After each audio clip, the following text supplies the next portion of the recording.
বিরোধী দলীয় নেতা নির্বাচিত হওয়ার পর প্রথমবার সিলেটে যান জামাতের আমির ডাক্তার শফিকুর রহমান। জুমার নামাজ শেষে সাংবাদিকদের সঙ্গে আলাপকালে সমাজে মানুষের নিরাপত্তা বিঘ্নিত হচ্ছে বলে অভিযোগ করেন তিনি। মানুষের জীবনের নিরাপত্তা দারুণভাবে বিঘ্নিত হচ্ছে।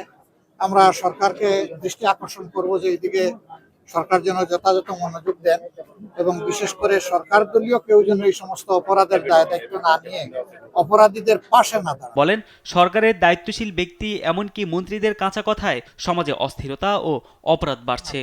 সরকার দলের কিছু গুরুত্বপূর্ণ দায়িত্বশীল ব্যক্তি এমনকি মন্ত্রী পর্যায়ে থেকে এমন কিছু কাঁচা কথাবার্তা বলেছেন, এটা সমাজকে এখন অস্থির করে তুলছে এবং অপরাধকে উস্কে দিচ্ছে।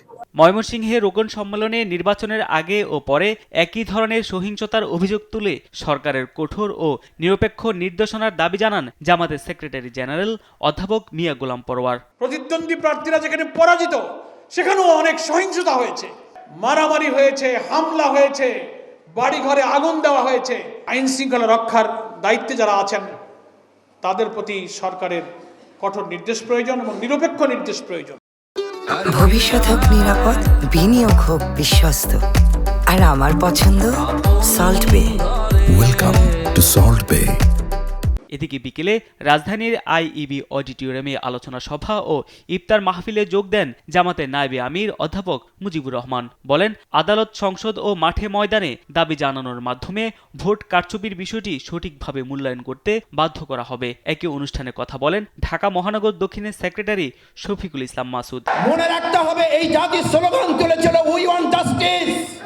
যদি সেই ন্যায়পরায়ণ থেকে বিরোধী দল কিংবা সরকার কেউ ভুলে যায়, তাহলে ওই জুলাই যোদ্ধা যারা একটা গুলি করলে একটা সরে, বাকিগুলো সরে না, তারা বেঁচে আছে। আবার 5ই আগস্টের জন্য রাস্তায় তারা নেমে আসবে। লোকেরা মলে যে হইলটা কি সব দেখলাম যে এদিকেই আসছে, কিন্তু রেজাল্টের সময় 2-3 ঘন্টা সময় অন্ধকারে রেখে কি যে ঘটে গেল বাংলাদেশের নির্বাচনের ইতিহাসে, দেখা গেল যে সব উলট পালট হয়ে গেল।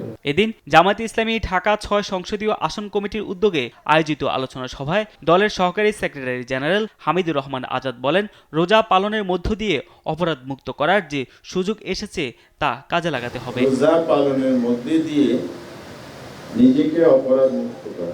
তারেক মাহমুদ সুজন, দেশ টিভি, ঢাকা।